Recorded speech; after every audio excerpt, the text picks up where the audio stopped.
Alors que les éliminations enchaînent dans cette saison du feu sacré de Koh Lanta, Télé Loisirs lève le voile sur cette séquence clé qu'ouest le conseil, orchestrée chaque mardi soir par Denis Brognard. Point d'orgue de chaque épisode de Koh Lanta, le feu sacré, les conseils animés par Denis Brognard offrent des séquences souvent mémorables. Entre colliers d'immunité joués par surprise, ou pas lorsqu'on s'appelle Théayoura, règlement de compte entre aventuriers et bien sûr l'interminable attente lors du dépouillement final. Si chaque conseil dure une dizaine de minutes à l'écran sur TF1, sachez que lors du tournage, celui-ci dure, beaucoup, plus longtemps. Tania et Benjamin, les deux jeunes de cette édition du feu sacré, se sont amusés lors d'un live sur TikTok le week-end dernier.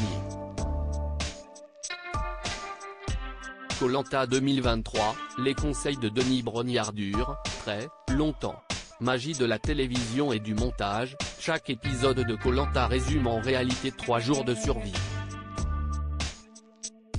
Eh bien il en est de même pour les conseils qui s'étirent durant 1h30 à 2h selon les deux aventuriers. Pour une telle différence avec ce qui est montré à l'image? Simplement car lors du tournage du conseil, Denis Brognard interroge tour à tour tous les aventuriers. Seules les interventions les plus fortes sont conservées au montage. Puis vient le temps du vote.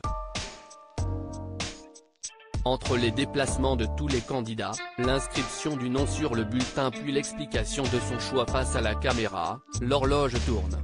Koh Lanta, le feu sacré, les aventuriers du jeu de TF1 restent sur place après chaque conseil, reste ensuite le dépouillement puis l'échange final du candidat éliminé avec Denis Brognard et la tribu.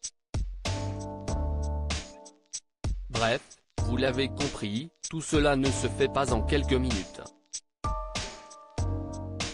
Voilà pourquoi par sécurité, selon le lieu de tournage de la saison, les aventuriers ne repartent pas directement au milieu de la nuit sur leur campement après le vote.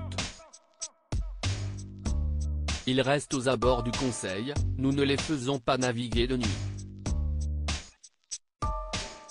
Ils sont répartis en 2 lieux distincts. L'aventurier éliminé dort sur un lit pliant, dans une tente isolée en pleine jungle avec un assistant de production en charge des concurrents, qui a pour mission de le chaperonner jusqu'au lendemain matin. Les aventuriers qui sont encore dans l'aventure sont conduits vers une cabane sommaire construite par la production, en pleine jungle, pour y passer la nuit dans des conditions similaires à celles dont ils disposent sur leur camp, avant de rejoindre leur campement le lendemain au lever du jour, nous confiait la production lors de la saison anniversaire de Koh Lanta, la légende. À lire aussi pas vu à la télé dans Koh Lanta 2023, découvrez où était logée Tania avant son retour dans l'aventure.